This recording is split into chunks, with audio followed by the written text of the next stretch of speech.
Good news para sa mga Dallas Mavericks fans, lalong-lalo na dito nga para kay Anthony Davis dahil eto ayon kay Shams Charania mukhang magbabalik na ngayong araw kontra sa Lakers etong si AD. Ano nga rin ba mga boss ang naging reaksyon dyan ni Anthony Davis patungkol nga sa pagkakatanggal ni Nico Harrison para sa Dallas?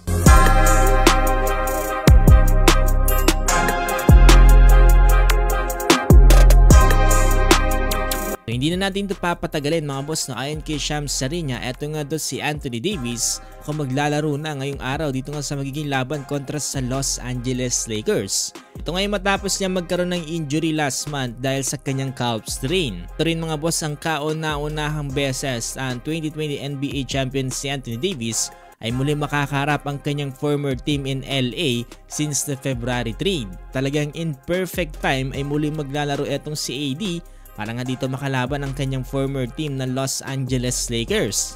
So base rin sa starting lineup ngayong araw ng Dallas Mavericks, mukhang nakalista na rin etong si Anthony Davis bilang starting power forward. Pero ito last 2 days ago nagkaroon na tayo ng teaser kung makakapaglaro na nga si AD para sa Dallas. Ay natanong nga itong si AD kung maglalaro na siya para sa Dallas sa magiging laban nila kontra sa LA. Preference, would you rather play Friday or Saturday?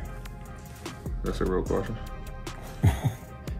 You want to make sure I got it? You know what game I want to play. Just want to be sure. But, you know, we'll see. You know, we'll have a conversation, see what makes the most sense,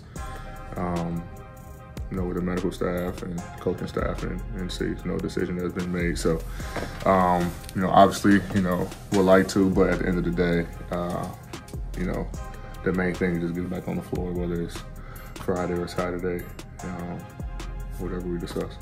Nang din etong si Anthony Davis kung ano nga bang kanyang reaksyon sa pagkakatanggal ni Nico Harrison. Ayon kay AD na surprise nga daw siya dahil etong si Nico Harrison ay kanyang kaibigan na rin. Dahil naging malaking part nga daw etong si Nico Harrison sa pagkakapunta niya sa Dallas. Siyempre at the end of the day naniniwala pa rin siya sa vision ni Nico Harrison. Magkakaroon nga ng championship etong ng Dallas. Lalo na nga dito sa pagdating niya. I'm in a row and bringing you here. I think it was surprising, you know, to all of us. No one knew, at least players, you know, knew what was happening. So it was surprising more than anything.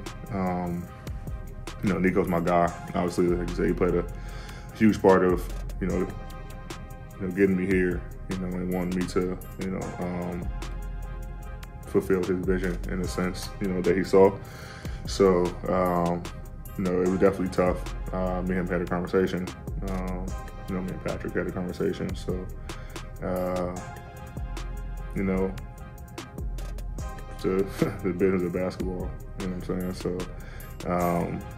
you know, once I had those conversations, I was able to move forward and, you know, continue to rehab and get back on the floor and, you know, try to compete. Well, first get back on the floor and then try to compete to win games and, you know, do what, you know, Nico brought all of us here for, you know, it's to ultimately win a championship. But that's in, you know, it's long-term goal, you know, get back on the floor, win some games, and try to turn this thing around. Mga boss, abangan natin ng laban ngayong araw dito nga ng Dallas kontra nga dito sa Los Angeles Lakers. Kung gusto pa na more basketball please ganito, ay huwag niyong kakalimutang i-follow itong ating page.